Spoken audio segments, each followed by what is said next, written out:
दोस्तों नमस्कार, मैं हूं दीपक और आप देख रहे हैं मुझे अनअकैडमी शिक्षा पर। वेलकम बैक टू अनअकैडमी शिक्षा। और इस वीकेंड के टॉपर्स इंटरव्यू सीरीज के पार्ट 2 में एक बार फिर से मैं आप सभी लोगों का बहुत बहुत अभिनंदन करता हूं। दोस्तों, इस वीडियो के पार्ट 2 में भी आज हमारे साथ मौजूद हैं अर्चिता सिंह जी। तो अर्चिता सिंह जी, आपका बहुत बहुत स्वागत है वंस अगेन हमारे इस एपिसोड में। Thank you sir, afternoon. Okay, बहुत बहुत धन्यवाद आपको इस वीडियो से जुड़ने के लिए। और अर्चिता जी, आपने पहले वीडियो में बहुत सारी बातें बताई, बहुत कुछ आपने लॉजिकल, साइकोलॉजिकल और ज्ञान की बातें और स्ट्रेटजी, गलतियां, फेल्योर, सक्सेस, बहुत सारी चीजों पर आपने बातें की, जो कि हमारे जो स्टूडेंट्स हैं उनके लिए बहुत इंपॉर्टेंट है। और मुझे उम्मीद है कि सबने वो वीडियो जरूर देखी होगी।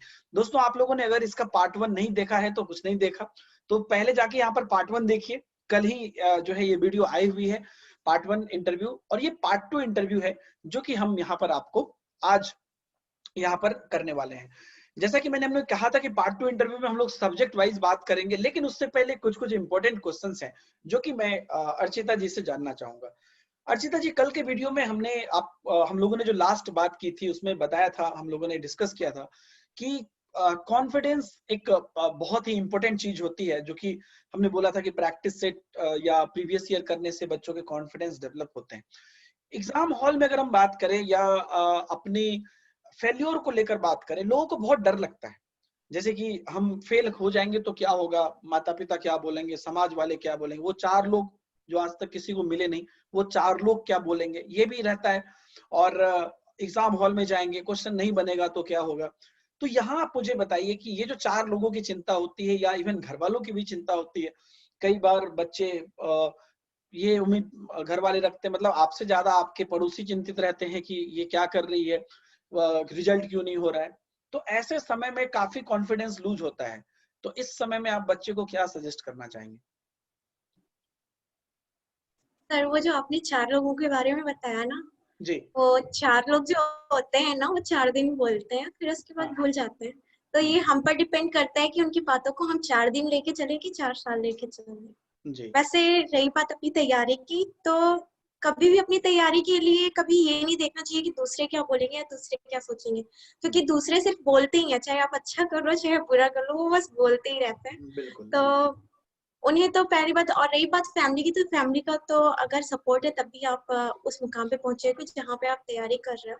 जी। तो अपना बेस्ट देने का, अपना 100% देने का प्रयास करो कि आप अपना 100% दो। हम्म। तो फैमिली भी आपको और आगे के लिए सपोर्ट करेगी, जी। और वो भी आपसे खुश रहेगी इस मामले में। जी। और रही बात, अब फैमिली जो होती है वो सपोर्टिव होती है, और उसी के कारण जो होता है हम इतने आगे निकल पाते हैं कि हम अपनी तैयारी अच्छे से अच्छे ढंग से कर पा रहे हैं, आगे बढ़ पा जी। रहे हैं। जी। तो बिल्कुल। फैमिली होती है, फैमिली अगर कुछ बोलती भी है तो हमारे भले के लिए बोलती है। हम्म। और वही 4 लोग की बात हुई तो 4 लोग मैटर नहीं करते चलिए, हैं। मतलब आपको ये फिल्टर होना चाहिए कि मतलब किनकी बातें इंपॉर्टेंट है, किनकी नहीं है। और अल्टीमेटली आप मेहनत करते हैं, यही बस एक चीज है। और आप मेहनत करते हैं, जो अपने हैं वो तो अपने हैं ही, तो वो सब चीजें इम्पैक्ट नहीं करनी चाहिए। एग्जाम हॉल में भी कॉन्फिडेंस लूज होता है अर्चिता जी। एग्जाम हॉल में जब हम क्वेश्चन को देखते हैं, एक क्वेश्चन नहीं बना, दूसरा नहीं बना, तीसरा नहीं बना, चौथा नहीं बना, पांचवा नहीं बना, छठा नहीं बना, अगर ऐसा कुछ वर्स्ट केस हो जाता है तो उसके बाद लगता है कि अब नहीं हो पाएगा, अब ये मेरे बस की है ही नहीं, ये पता नहीं मैं क्या पढ़ के आ गया या मैं क्या पढ़ के आ गई।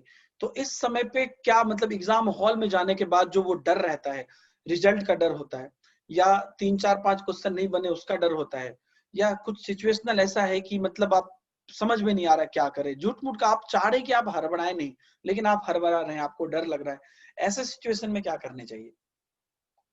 सर, हाँ, ये सिचुएशन होती है कि आपके स्टार्टिंग में या फिर बीच में या फिर लास्ट में, कुछ किसी भी टाइम आपके कुछ क्वेश्चन होते हैं जो नहीं बन पाते हैं, जिसकी वजह से आपका जो वो होता है, कॉन्फिडेंस होता है, कॉन्फिडेंस वो गिर लूज होने जाता है। लगता है उस टाइम। काफी गिर जाता है। तो उस टाइम पे तो ये होता है, इस टाइम पे करना क्या चाहिए कि ऐसे वैसे भी अगर हम क्वेश्चन नहीं करते हैं तो मेरा तो कुछ होने वाला नहीं है, जी। इससे बेटर। और हमने ऐसा भी नहीं पढ़ाई की है कि हमें एकदम आ ही नहीं रहा है, बिल्कुल। तो उस बेस्ड पे तो आपको आगे पढ़ते रहना चाहिए। ट्राई करते रहना चाहिए और कोशिश करिए कि थोड़ा पॉजिटिव होकर के आप आगे के क्वेश्चन करें, क्योंकि अगर आप डूब रहे हैं तो पूरी तरीके से डूब जाएंगे। अगर थोड़ी कोशिश करते हैं तो आप कुछ कर सकते हैं। कर सकते हैं। तो मतलब जो नहीं कर पा रहे हैं या नहीं हो सकता है या जो नहीं हुआ उस पर बहुत ज्यादा चिंता करके कोई बेनिफिट नहीं है। वो अगर उसके स्किप नंबर करके आगे बढ़ना ही आगे बेटर है। बढ़ना है, हाँ। अगर मान लीजिए कोई उसके भी नंबर देता तो चिंता करते हैं हम, लेकिन उसके तो कोई नंबर देगा नहीं कि आप 6 क्वेश्चन नहीं बनाए और 6 मिनट तक चिंता कर लिए तो हम आपको 6 नंबर दे देंगे। कोई अगर ऐसा बोलता तो फिर हम कर लेते, ऐसा सोचना चाहिए। अब कोई बिल्कुल वो सर। तो देगा नहीं तो क्यों हम उसमें फालतू का टाइम करें, और जो हम कर सकते हैं उसकी तरफ हम आगे बढ़े। जी चलिए, ये चूंकि ये सब तो कॉन्फिडेंस की बातें हमने की, बहुत इंपॉर्टेंट बातें आपने बताई। चूंकि आप एक महिला हैं, आप एक लड़की हैं, आप एक गर्ल हैं, आपसे एक प्रश्न मेरा है जो कि मे बी आपने महसूस किया होगा, और आपके जरिए जो लाखों एस्पिरेंट जो अभी टेट एग्जाम की, टीचिंग एग्जाम की महिलाएं हैं या हाउसवाइफ हैं या लड़की हैं जो तैयारी कर रही हैं इस सेक्टर में, मैंने पिछले अपने 10 साल के एक्सपीरियंस में बहुत सारे स्टूडेंट को देखा है। लड़कियों के साथ बहुत सारी प्रॉब्लम फेस करने पड़ते हैं उनको अपने तैयारी करने के पीरियड में, क्योंकि उन पे काफी जिम्मेदारी होती है। अगर शादी नहीं हुई है तब भी अपने घर में हेल्प करने की जिम्मेदारी, अपनी बहुत चीजें हैं जो लड़कियां, मतलब वो चीज जो है फीमेल में कुछ चीजें, कुछ गुण है ऊपर वाले ने दी है घर को संभालने की, समझने की, तो वो चीजें उनके साथ रहती हैं। घर में भी है, अभी आप भी होंगी अपने घर में सब हेल्प करती होंगी, चाहे वो खाना बनाने में हो, कोई डिसीजन लेने में भी हो, कुछ है तो मतलब जो लेडीज या गर्ल होती है वो हर चीजों को ध्यान रखती हैं। अगर मान लीजिए यहाँ पर हम बात करते हैं शादी के बाद तो और भी ज्यादा रिस्पॉन्सिबिलिटी बढ़ जाती है, काफी चीजें देखनी पड़ती है। लेकिन उसके बीच में मैंने बहुत सारे से स्टूडेंट को देखा है जो कि तैयारी उनकी बीच में ही अटक जाती है। अभी भी मुझे जितने जो भी लोग बच्चे वीडियो देख रहे हैं, कमेंट आप जरूर करिएगा। काफी लोग के साथ ऐसा हुआ है या हो रहा है कि अभी वो काफी चैलेंज फेस कर रहे हैं। आप उनको क्या कहना चाहेंगे, क्योंकि आप बेहतर समझ सकते हैं, मेरे से ज्यादा बेहतर आप इस बात को समझ सकते हैं। सर स्पेशली लड़कियों के लिए ये बात सही है कि उन्हें काफी जिम्मेदारियां होती हैं, घर की भी होती हैं, और जिनकी मैरिड हो जाती है, जो मैरिड होती हैं उनकी तो काफी ही होती हैं। जी तो उन्हें स्टडी करने के लिए उतना टाइम नहीं मिल पाता जितना अभी हम लोगों के पास है। जी तो उस टाइम पे क्या करना चाहिए उस टाइम के लिए तो मैं उन्हें ऑफलाइन कोचिंग की सलाह तो नहीं दूंगी, ऑनलाइन कोचिंग की सलाह दूंगी। जी कि यहाँ पे बेनिफिट हमारे लिए ये होता है कि आप क्लासेस अपने टाइम के अकॉर्डिंग आप कर सकते हो, नोट्स वगैरह प्रोवाइड होती हैं, वो आप जी पढ़ सकते हो, और सेल्फ स्टडी करते रहो, कंटिन्यूटी उसमें रखना ही चाहिए। और क्लासेस, ऑनलाइन क्लासेस आपके लिए बेस्ट होंगी तो उसे करो, आप देख लो कौन सी आपके लिए बेस्ट है तो आप उसे ज्वाइन करो। और घर के लिए टाइम, जिनके पास जिम्मेदारियां होती हैं, और जिम्मेदारियां तो वैसे भी सबके पास है, सबके बिल्कुल पास काम बहुत होते हैं, तो बिल्कुल। पढ़ाई से तो पीछे रहना नहीं चाहिए। और अगर आपको कुछ बनना है तैयारी, तो कहीं ना कहीं से टाइम निकाल के आपको खुद से करनी पड़ेगी, आपको एक्स्ट्रा टाइम देना पड़ेगा, जी तो उसके लिए लगना पड़ेगा। जी मैंने 3-4 वीक पहले एक इंटरव्यू लिया था नीलम पाल जी का, मुझे पता नहीं आपने वो वीडियो देखा या नहीं देखा। नीलम पाल जी एक टीचर है, 10 साल से करीबन वो टीचिंग कर रही हैं। उन्होंने अनअकैडमी शिक्षा पर हमने उनका इंटरव्यू लिया था आज से 4-5 पहले, वीकेंड पहले। तो वो वेल जो है 10 साल से, सोचिए उनकी शादी भी को भी बहुत साल हो गए, 8-9 साल हो गए। तो उनसे भी मैंने ये प्रश्न किया था कि लेडीज आप इतना कुछ कैसे मैनेज कर रही हैं, आपको सास हैं, ससुर हैं, बोलते हैं कि ऐसे इतना गांव में रहते हैं कि लोग समझते भी नहीं है कि हम क्या कर रहे हैं, और वो अभी के समय में ऑनलाइन टीचिंग कर रही हैं, कितने एग्जाम क्रैक कर चुकी हैं, मध्य प्रदेश से वो थी। तो उन्होंने भी बड़ी सहजता से बोला था कि अर्चिता जी की सर मुझे करना था तो मैंने कर लिया। तो मैं बोला ऐसे कैसे करना है, बच्चे तो बोलते हैं बहुत चैलेंजेज है। बच्चे मेरे क्लास में मेरे मुंह पे बोलते हैं कि अरे सर लड़की को बहुत काम होता है, आपको नहीं समझ में आएगा। मुझे डायरेक्ट बोलते हैं, मैं क्लास नहीं करती हूँ, आपको क्या पता, मुझे बहुत काम होता है। तो मैं बोला कुछ ऐसा काम बताइए जो कि, तो उन्होंने बोला कि सर काम तो होते हैं, ऑब्वियसली होते हैं, और जिम्मेदारी होते हैं, ये बात सब लोग जानते हैं। लेकिन अगर मैं चाहती हूँ कि मुझे पढ़ना है तो दिन के 11-12 बजे तक मेरा 10 लोगों का परिवार है, वो पूरा परिवार संभालती है, उनके बच्चे भी हैं, उनका परिवार भी, सब संभालती हूँ। उसके बाद दिन के 10-11 बजे 12 बजे के बाद जो 2-3-4 घंटे का टाइम है वो मैं पूरा शेड्यूल की करके रखी हूँ, क्योंकि मेरे साथ प्रॉब्लम ऐसा है कि मैं ऑफिस जाते टाइम भी नहीं पढ़ सकती हूँ, ऑफिस आते टाइम भी नहीं पढ़ सकती हूँ, रात में डिनर तक नहीं पढ़ सकती हूँ, उसके बाद 10 बजे के बाद सब थक जाते हैं। तो रात में 2 घंटा और दिन में 2 घंटा 3 घंटा टाइम निकाल के मैं पढ़ती थी, और उसी वजह से मैंने back to back exam crack किए। और आज भी वो ऑनलाइन क्लासेस लेती हैं, बच्चे को संभालती है, और सब कुछ वो घर में अपनी ऑफिस बना के रखी है। आपने भी बिल्कुल सही बात कही। अगर आपकी मर्जी है और आप चाहते हैं करने के लिए, तो इसको आप साइड मत करिए। आपको पता है कि आपको पढ़ना है। अच्छा, इसमें 2 तरह के लोग होते हैं अर्चिता जी। एक तो है कि दे नीड सम जस्टिफिकेशन कि हम क्यों नहीं किए। वो बस आप, इसलिए आपको लड़कों में भी मिलेंगे, लड़कियों में भी मिलेंगे। वो जस्ट कुछ तो जस्टिफिकेशन देंगे, अरे तो मेरे तो घर वाले ऐसे नहीं, मेरे तो मम्मी पापा ऐसे नहीं, मेरे तो हमेशा काम कराते हैं, मेरे तो ऐसा कराते वैसा कराते, मेरे तो ससुराल वाले नहीं समझते। कई बार जब आप उनके डीप में जाके देखेंगे तो रियल में ऐसी कोई प्रॉब्लम नहीं होती है, बिकॉज वो नहीं करना चाहते हैं, या बिकॉज उनको खुद मोटिवेशन नहीं है, वो कुछ अलगी अलगी बात बोल के उसको टाल देते हैं। और क्योंकि सुनने में तो बड़ा ऑथेंटिकेट लगती है कि अरे आपको, हाँ सही में आपको प्रॉब्लम है, आपको तो प्रॉब्लम होती है, तो लोगों को लगता भी है कि करेक्ट है। लेकिन पहली बात तो, अगर आपको मोटिवेशन नहीं है तो दूसरे के कहने पे करिए मत कि मुझे टीचर बनना है, झूठ मूठ का कोई बोल दिया दरवाजे पे आके चाय पीने के लिए। होता है, अभी भी आपके भी दरवाजे पे लोग चाय पीने आएंगे, बोलेंगे कि बच्चा क्या कर रहे हो, कुछ नहीं कर रहे, अच्छा चलो बेटा को बीएड करा दो, अच्छा चलो टीचिंग क्यों नहीं कर ले। तो बहुत लोग हैं, हर गली मोहल्ले में कुछ न कुछ चेतन भगत बैठे रहते हैं। तो वहां से वहां से वो बहुत बढ़िया, अभी आपके दरवाजे पे भी आएंगे, वो भी सजेस्ट करेंगे कि अच्छा इसको ऐसा करा दो, अच्छा सीटेट कर लिया, अच्छा अच्छा केवीएस करा दो, अच्छा ये करा दो, अच्छा वो करा दो। तो वो अपने नॉलेज से जो है बताते रहते हैं। तो पहली बात तो उस वजह से आप मत करिए, आप जैसा आपने भी कहा कि आप अपने पैशन से करिए। और जब आप कर रहे हैं तो फिर आप दूसरों को जस्टिफाई करने की जरूरत नहीं है, अगर आप चाहते हैं। ये बात मैं भी मानता हूँ अर्चिता जी, मैं भी पैरेलली बहुत सारे काम करता हूँ दिन में। मुझे शादी से पहले किसी ने चैलेंज भी किया था, मेरी रिसेंटली मैरिड हुई, मुझे शादी से पहले किसी ने चैलेंज भी किया था कि अच्छा देखते हैं ना शादी के बाद क्या करते हो। मुझे लगता है कि मेरा काम और ट्रिपल ही हो गया है।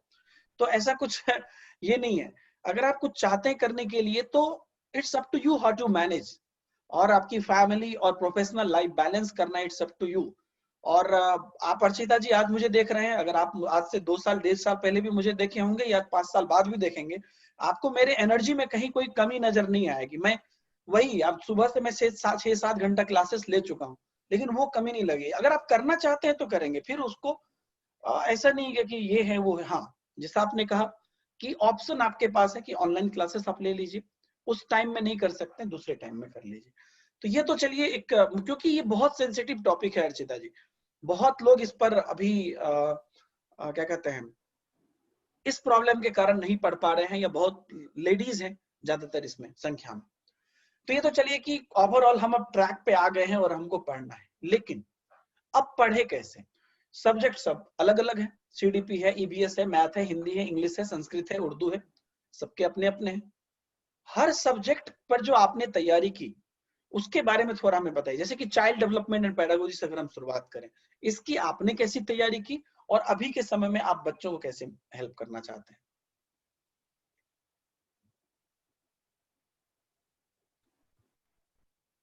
सर 1 मिनट जी ब्रेक। जी जी जी। सर 1 मिनट का ब्रेक लेना चाहूंगी, चार्जर चाहिए मुझे।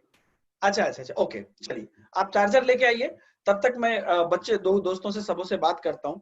ओके, तो यहाँ पर जैसा कि अभी हम जिस पॉइंट पे बात कर रहे थे, जिस चीज पे हम बात कर रहे थे, वो पॉइंट ये है, ये पॉइंट ऐसा है कि कहीं ना कहीं जो जितने भी सिचुएशन है, मैं भी अपने एक्सपीरियंस आप सभी लोगों से ये शेयर करना चाहूंगा कि जितने भी पॉइंट हैं, जितनी भी चीजें हैं जिस पर कि एक बच्चे की अगर आप बात करें, प्रॉब्लम सबों के साथ, अगर आप देखिएगा जो भी लोग वीडियो इस अभी देख रहे हैं इस वीडियो को, आप जरूर इस कमेंट में लिखिएगा, प्रॉब्लम सबों के साथ होती है। और अगर हम प्रॉब्लम की बात करते हैं तो कहीं ना कहीं जितने भी अलग अलग सिचुएशन में आप देखते हैं कि कहां पर आपको इस वे में दिक्कत आ रही है या उस वे में दिक्कत आ रही है, तो मुझे ऐसा लगता है कि आप तो सबसे पहले नोट डाउन करिए, नोट डाउन करिए कि आपके स्केड्यूल क्या है, आपके क्या सिस्टमेटिक अप्रोच है, और किस किस तरीके से जो है आप चीजों को कर सकते हैं अपनी कैपेबिलिटी के हिसाब से। और अगर आपकी कैपेबिलिटी इस बात को अलाउ करती है कि हाँ आप इस काम को कर सकते हैं तो ठीक है, अगर आपकी कैपेबिलिटी अलाउ नहीं करती है तो फिर आप उस पर सोचिए। क्योंकि किसी न किसी रूप में अगर हम एक पार्टिकुलर चीज पर बात करें तो हो सकता है कि मान लीजिए कि कोई चीज मेरे बस में नहीं है तो वो एक पॉइंट है, लेकिन अगर कोई चीज मेरे बस में है तो फिर उस पर हम स्ट्रैटेजी बनाएंगे ना। कई ऐसा होता है अर्चिता जी कि एक स्ट्रैटेजी बनाने के कारण, एक सही स्ट्रैटेजी हमारे पास नहीं है, उस वजह से हम नहीं कर पाते हैं चीजों को, इवन तो हम कर सकते हैं। तो मैं नॉर्मली क्या करता हूँ कि एक स्केड्यूल बनाता हूँ अपने पूरे दिन का कि हमारे पास क्या क्या काम है और उसमें से मुझे क्या क्या काम मैं कर सकता हूँ, क्या नहीं कर सकता हूँ। जो नहीं कर सकता हूँ उसके लिए चिंता नहीं करना है, लेकिन अगर मैं कर सकता हूँ और मुझे उस चीज का पैशन है तो मैं उस काम को जरूर करूंगा और अच्छे से करूंगा। तो अर्चिता जी मैं आपसे ये पूछ रहा था कि हम चाइल्ड डेवलपमेंट पेडागोजी की अगर बात करते हैं तो बाल विकास और शिक्षा शास्त्र में, आपका आवाज म्यूट है सर, एक बार बोलिएगा अर्चिता जी। कैसा? जी, तो अगर हम बात करते हैं चाइल्ड डेवलपमेंट एंड पेडागोजी की, तो इसकी आपने कैसे तैयारी की और आप कैसे बच्चों को सजेस्ट करना चाहते हैं? यस सर, चाइल्ड डेवलपमेंट के लिए सर थियोरेटिकल पार्ट को मैं इम्पोर्टेंट समझती हूँ। ओके। उसकी थ्योरी और उसके कंटेंट्स इतने होते हैं, उसे आप डीपली अगर पढ़ते हैं तो उसे आप ज्यादा अच्छे से समझ सकते हो। और तो जी चाइल्ड डेवलपमेंट में जो क्वेश्चंस प्रीवियस ईयर के रहे हैं वो आपके लिए हेल्पफुल रहेंगे, स्पेशली सीटेट की नहीं मैं बता रही हूँ। और ओके। उस पे तो आप हम्म तो फोकस कर आपका सकते हैं कि क्वेश्चन कैसे गेन किया गया। ओके, तो चलिए प्रीवियस ईयर तो हमने ऑलरेडी लास्ट वीडियो में भी बात कर ली है, प्रीवियस ईयर तो हर जगह ही बच्चे को इंपॉर्टेंट होंगी, लेकिन थ्योरी पार्ट जो है चाइल्ड डेवलपमेंट की, जो मेन थ्योरी पार्ट है, जैसा कि देखते हैं चाइल्ड डेवलपमेंट पेडागोजी 3 भाग में बटा हुआ होता है। एक होता है हम्म, कंसेप्ट ऑफ डेवलपमेंट वाला पार्ट, दूसरा समावेशी शिक्षा है, तीसरा पेडागोजी पार्ट है। पेडागोजी पार्ट पर भी हमने चर्चा की है। लेकिन अगर ये दो पार्ट को हम समावेशी शिक्षा की बात करें या चाइल्ड डेवलपमेंट के कंटेंट पार्ट की बात करें, तो इस पर आप कह रहे हैं कि इसमें जो थ्योरी है वो बहुत इंपॉर्टेंट है और उसकी थ्योरी को हमें पढ़ना पड़ेगा। कैसे पढ़ें, मतलब किताब से पढ़ें, ऑनलाइन पढ़ें, बुक से पढ़ें, या क्या क्या क्या रहना चाहिए स्ट्रेटजी इसके लिए? सर बुक्स भी हैं चाइल्ड डेवलपमेंट की, कुछ राइटर्स हैं जिनकी बुक्स काफी अच्छी होती हैं। हम्म। तो मैं जो पढ़ाई कर रहे हैं उनके अकॉर्डिंग जो अच्छे से वो देख सकते हैं कि उनके लिए कौन सी बेस्ट बुक है, आप ओके। उससे पढ़ सकते हैं। और कुछ कंटेंट्स ऐसे है कि आपको अवेलेबल हो जाते हैं आपके क्लासेस वगैरह से, तो आप उसमें से भी देख सकते हो कि बुक्स और आपके क्लासेस नोट्स जो हैं आपके और खुद के नोट्स जो हैं वो सब की, तो उसमें से कौन से बेस्ट हैं आप उसमें से चूज कर लो और वो आपके लिए हेल्पफुल होंगे। फिर आप उसमें से सेलेक्ट करके फिर स्टडी करो अपनी। ओके जी, तो कहीं ना कहीं जो भी आपके पास माध्यम है, मे बी मुझे लगता है कि चाइल्ड डेवलपमेंट एंड पेडागोजी के लिए जो आपके ट्रेनिंग के मटेरियल हैं वो भी बहुत वो हेल्पफुल भी होंगे। बहुत अच्छा है। उसमें भी यस बहुत सर। सारी चीजें रहती हैं। और आपका थ्योरी पार्ट आप बुक से पढ़ें या टीचर से पढ़ें। कई बार होता है कि बुक और टीचर में, कि टीचर आपको कोई चीज अगर आधे घंटे में सम अप करके बता रहा है तो वही चीज हो सकता है कि उस वे में डायरेक्टली आप बुक से पूरी चीजें कंसेप्ट ना समझ पाए, क्योंकि टीचर आपको इतने सालों से पढ़ा रहा है तो वो उसको पता है कि इसमें कहाँ पर बच्चे को क्रॉस क्वेश्चन हो सकता है, कहाँ पर बच्चे डाउट में बाद में आएंगे। लेकिन जब आप खुद से पढ़ेंगे तो आप may be yes sir. Win win situation एक आप पूरा पढ़ लेंगे, लेकिन उसमें जो फिर क्रॉस चीजें होंगी वो समझने में आपको थोड़ी सी परेशानी हो सकती है। तो ये तो सर चलिए सीडीपी की बात है। और हम इन्वायरमेंटल स्टडीज की अगर बात करें, जो ईवीएस सेक्शन होता है जिसमें कुछ चीजें याद करने वाली भी होती है, पेडागोजी सेक्शन भी होते हैं, ईवीएस के कंटेंट में काफी सारे हैं, परिवार है, समाज है, बहुत सारी चीजें हैं, पेड़ पौधे के बारे में। तो इसके बारे में हम कैसे अपनी बेस्ट तैयारी कर सकें? इन्वायरमेंटल स्टडीज के लिए सर कुछ चीजें तो व्यवहारिक होती ही हैं और कुछ चीजें जो इम्पोर्टेंट होती हैं जो स्टडी बेस्ड होती हैं वो होती हैं आपकी, उसके लिए एनसीईआरटी बेस्ड बुक्स होती हैं और ओके। प्रैक्टिस सेट्स होते हैं एनसीईआरटी बेस्ड, वो आपके लिए ज्यादा हेल्पफुल रहेंगे। ओके, तो ईवीएस के लिए मोस्टली आप सजेस्ट कर रहे हैं कि बच्चे एनसीईआरटी की बुक से पढ़ाई करें और एनसीईआरटी की बुक ऑब्वियसली मुझे लगता है कि 3, 4, 5 क्लास की जो एनसीईआरटी की बुक्स है वो अपने आप में बहुत ही उम्दा है। और प्रैक्टिस ज्यादा इंपॉर्टेंट है, प्रैक्टिस तो हर चीज में ज्यादा इंपॉर्टेंट है। तो वहां से आप कंसेप्ट ले सकते हैं जैसे आपने कहा और उसकी तैयारी कर सकते हैं। मैथमेटिक्स की हम चूंकि सेपरेट टॉपिक वाइज बात कर रहे हैं, सब्जेक्ट वाइज बात कर रहे हैं अर्चिता जी, तो मैथमेटिक्स की अगर हम बात करते हैं, गणित की बात करते हैं, तो मैथमेटिक्स में कितना नंबर आ सकता है अगर चाहें तो? मैथमेटिक्स में सब 15 पार्ट्स होते हैं, आपके पेडागोजी से रिलेटेड होते हैं। 15 होते हैं जो क्वेश्चंस होते हैं, और क्वेश्चंस में आपके ज्यादा डिफिकल्ट नहीं होते, थोड़े घुमा फिरा के पूछते हैं, तो आप उसे कर सकते हो। 15 होते हैं तो आप मिनिमम मिनिमम आप 10 तक क्लियर कर सकते हो अगर आपने अच्छी प्रैक्टिस की हुई है। और प्रैक्टिस में टाइम वैल्यू करता है आपका, कि आप टाइम कितना लेते हो आप क्वेश्चंस के लिए, पर ओके क्वेश्चंस कितना। तो इसी वजह से प्रैक्टिस आपके लिए इसलिए इम्पोर्टेंट हो जाती है कि वो एग्जाम टाइम में आपका टाइम सेव कर सके। जी, तो मैं कह सकती हूँ। प्रैक्टिस करना, आप बोल रहे हैं कि मैथमेटिक्स में प्रैक्टिस करना बहुत इंपॉर्टेंट। तो प्रैक्टिस मतलब क्या कहते हैं, बुक्स वगैरह से करें और कहीं डाउट्स आए तो फिर उसको कैसे क्लियर करें? तो बुक से कर सकते हैं, और काफी हेल्पफुल जैसे प्रैक्टिस बुक्स भी आती हैं, और आपकी कुछ बुक्स होती हैं जो स्पेशली मैथ्स की होती हैं, आप वो भी देख सकते हो। और उसमें जो डाउट होते हैं उसे डाउट को अलग से नोट कर लो, उस जिस जो कि बाद में क्लियर कर सको आप। ये नहीं तो मिक्स होता है, फिर आप खुद भी भूल जाते हो कि मुझे डाउट कहाँ था, फिर आप उस नेक्स्ट चैप्टर पे आते आते उसे भूल जाते हो कि अरे यहाँ पे तो मेरा डाउट भी था।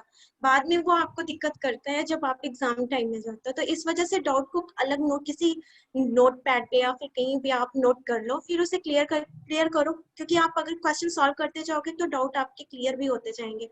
जब प्रैक्टिस रहती है, आप करते रहते हो क्वेश्चन सॉल्व, तो डाउट खुद से भी कुछ क्लियर हो जाते हैं। और जो क्लियर नहीं होते हैं वो उसके लिए आप टीचर की हेल्प लग सकते हो, या फिर आपके क्लासेस टीचर जो भी होते हैं उनकी हेल्प ले तो सकते हो। मैथमेटिक्स में जो मैथमेटिक्स के कंसेप्ट्स होते हैं, क्योंकि प्रैक्टिस तो चलिए क्वेश्चन से क्वेश्चन पे हम प्रैक्टिस करेंगे, लेकिन जो कंसेप्ट होते हैं जैसे कि आप ज्योमेट्री की बात करिए या आप अलजेब्रा की बात करिए या नंबर सिस्टम की बात करिए, कंसेप्ट तो सबके अंदर है।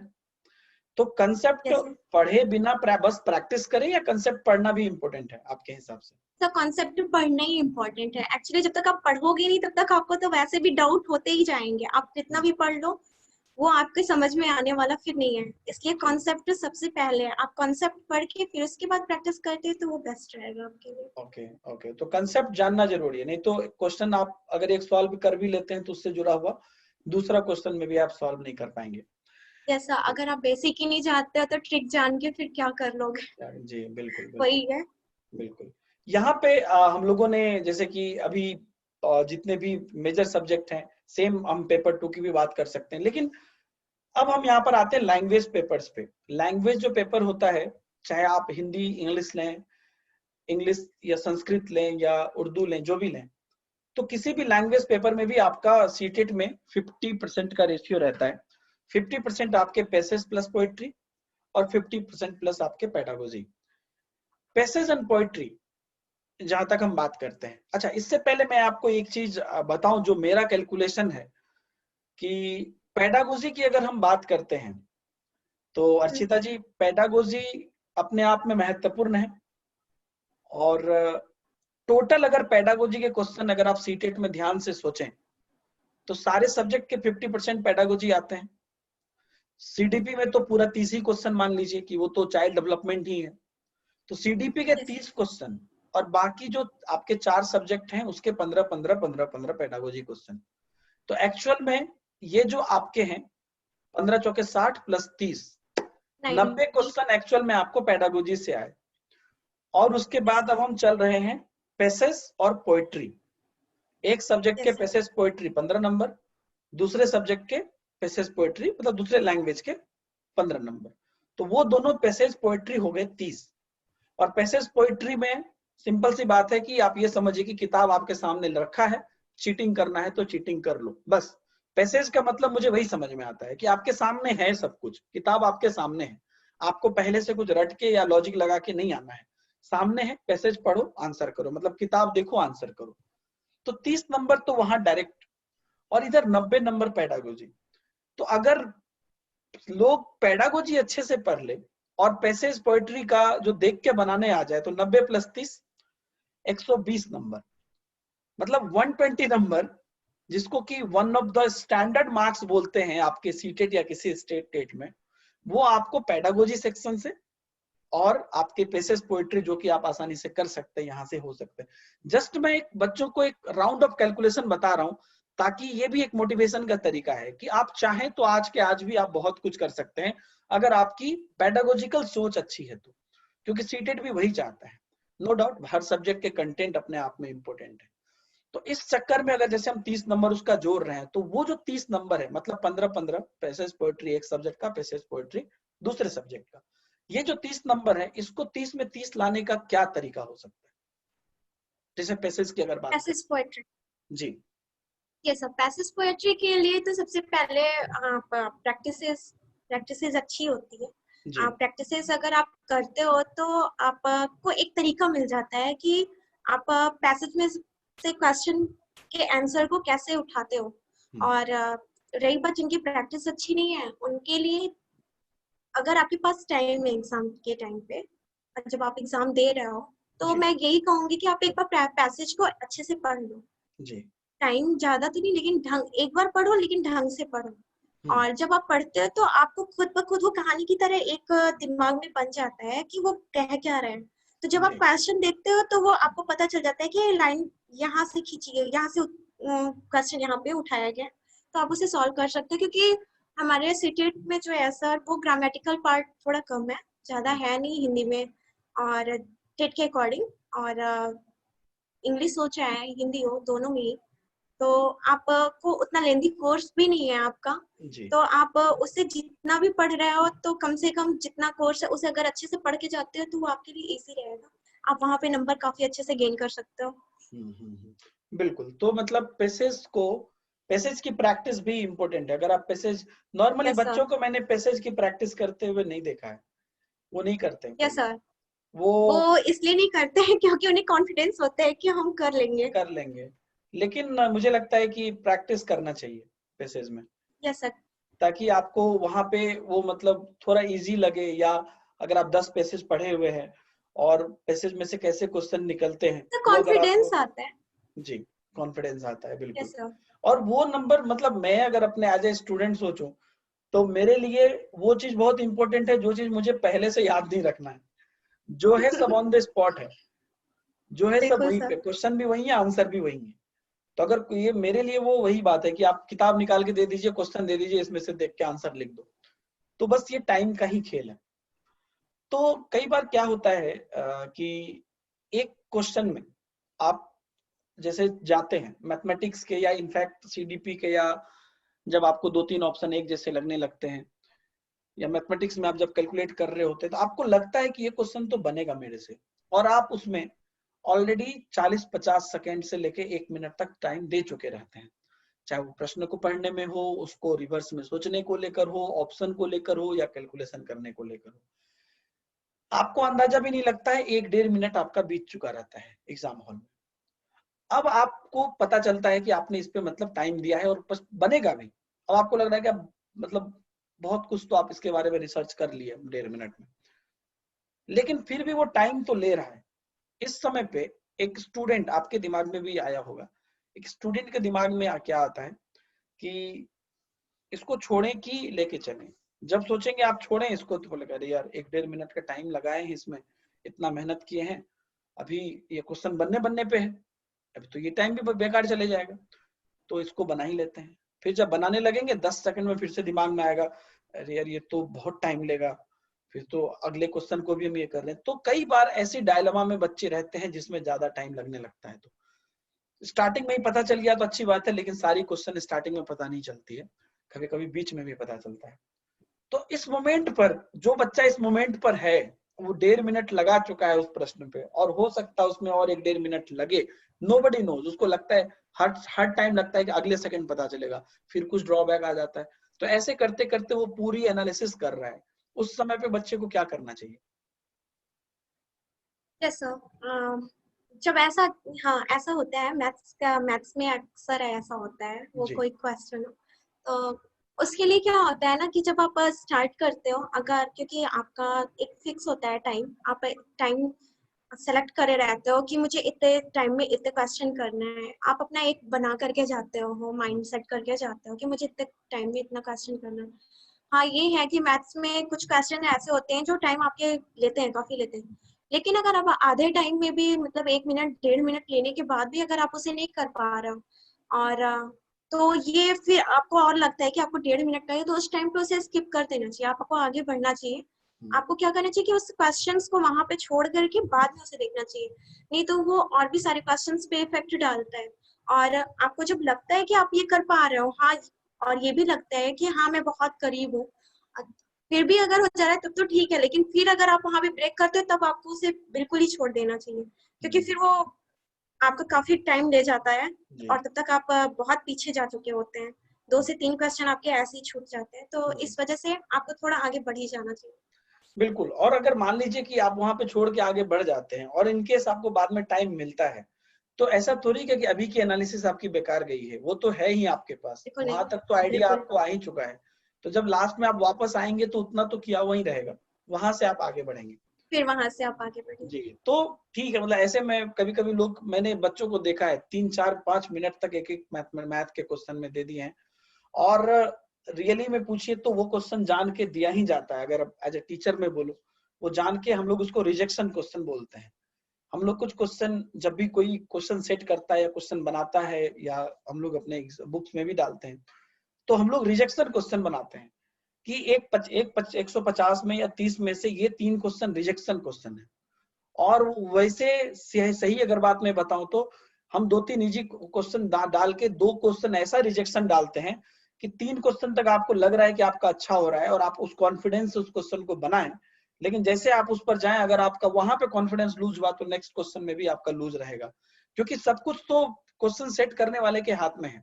हम लोग भी जब क्वेश्चन देते हैं बच्चों को बनाने के लिए तो ध्यान रखते हैं, एक बार में लगा कि अब बच्चे थोड़ा सा हो रहे हैं, अरे अब तो हमें सब आ रहा है, तो अगले क्वेश्चन में उनको थोड़ा सा डाउन करते हैं कि वो हमारे हाथ में है। तो उससे क्या है कि ये आप चीजों, इस चीज को आप समझिए कि वो आप अवेयर होइए कि आपके साथ हो रहा है ऐसा, तो फिर आप कॉन्फिडेंट रहेंगे। या नहीं बना तो नहीं बना, नहीं बनना जुर्म थोड़ी है, नहीं बना तो नहीं बना। तो बिल्कुल। सीटेट के लिए अर्चिता जी, कितने महीने की और कितने घंटे की पढ़ाई, मतलब कितने महीने तक कितने घंटे की पढ़ाई आपको लगता है कि सफिशिएंट? तो सीटेट के लिए सच बता रही हूँ, घंटे पे तो नहीं जाऊंगी, क्योंकि घंटा मतलब आप ऑन जितना एन भी देते एवरेज हो, पर डे कितना घंटा on an average? On average, हाँ सर वही बता रही हूँ। जैसे आप जितना भी पढ़ते हो, 2 घंटे पढ़ते हो, 4 घंटे, कुछ लोग होते हैं 8 8 घंटे अपना सच में देते हैं, 8 8 घंटे देते हैं, और कुछ होते हैं 2 घंटे में ही उतना कवर कर ले जाते हैं। सिंसियरिटी होनी चाहिए पढ़ाई को लेकर के, आप जितना पढ़ रहे हो उसे सिंसियर होके पढ़ो एकदम। ये है कि आप जितना पूरा दिमाग उस टाइम पे वहीं रखो, कहीं और नहीं रहो, तो वो आपके लिए सबसे अच्छा रहता है, क्योंकि आजकल जितना भी होता है कि हम ये सब्जेक्ट पढ़ रहे हैं, बगल में कोई दूसरा सब्जेक्ट रखा है उसे भी उठा ले, अरे इसी, हाँ इसी के साथ इसे भी कर डालते हैं, हो जाता है। तो ऐसे जो फोकस होता है ना इस सब्जेक्ट पे लग पाता है ना उस सब्जेक्ट पे लग पाता है, तो आप जितने घंटे पढ़ाई करो, आप एक डिवाइड कर लो कि आपको कितना टाइम किस सब्जेक्ट के लिए देना है, उसी के अकॉर्डिंग अगर आप पढ़ते हो तो आपकी तैयारी अच्छी जा जाएगी। आप डेली अगर देते हो, 2 घंटे भी देते हो, 4 घंटे भी देते हो, तो सारे सब्जेक्ट को रोज डेली का दो, और जितनी देर दे रहा हो उतने देर अच्छे से दो। कितने महीने तक?